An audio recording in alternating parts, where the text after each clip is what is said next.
An important part of the relationship between God and Israel had to do with certain covenants that were made between God and the people of Israel.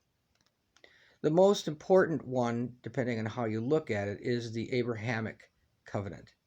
This is a promise that God made to the father of the Jewish people, father of Israelite people, uh, named Abraham. Abraham was faithful to God, and that God asked Abraham to leave his land and go to another place which God would show him. So he took his entire family from where he was and moved to what is now Israel. They called it the Promised Land because God promised it. And when Abraham got there, God made a covenant, a pact with Abraham that his people would never be destroyed, that that land would always be his, and that he would always that um, his progeny, the next generations of family, would always be there. Now, the people of Israel considered Abraham to be the father or the patriarch of their nation, and they still do. In fact, part of what drives much of the conflict in the Middle East has to do with the claims over who is Abraham's sons and daughters. Now, the land of Israel was considered by the Jewish people to be holy and to be theirs. And yet, in the New Testament, they are living in a time when that land is occupied by the Romans. In addition to that, Paul, the Apostle Paul, talks about the idea of faith in God versus the idea of being righteous by following the laws of Moses.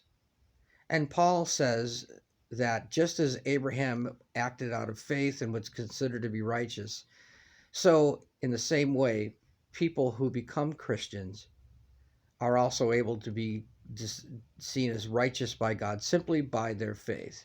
Whereas some of the other writers of the New Testament say that the law must be followed by Christians in order to be righteous before God. Another very important covenant, and one which seems to be what seems to receive the most attention in the New Testament, is the Mosaic covenant, the covenant that was made with Moses. You could say that that covenant is found in all of the 5 books of the Torah or the Pentateuch. That covenant works like this: God gave Moses a set of laws for people to follow. And if they were obedient to those laws, God would bless them. Their crops would be great. Nobody would invade them. They would multiply and keep their land. If they were disobedient, if they did not obey these laws, God would allow other countries to come in and invade them. Their crops would fail. Their people would die. But they would still retain the land according to the Abrahamic covenant. The other covenant I want you to be aware of is called the Davidic covenant. It was made with Israel's greatest king, King David. David was the second of the kings to rule the entire nation of Israel. And God made a covenant with David that someone from his royal line would rule on the throne of Israel forever.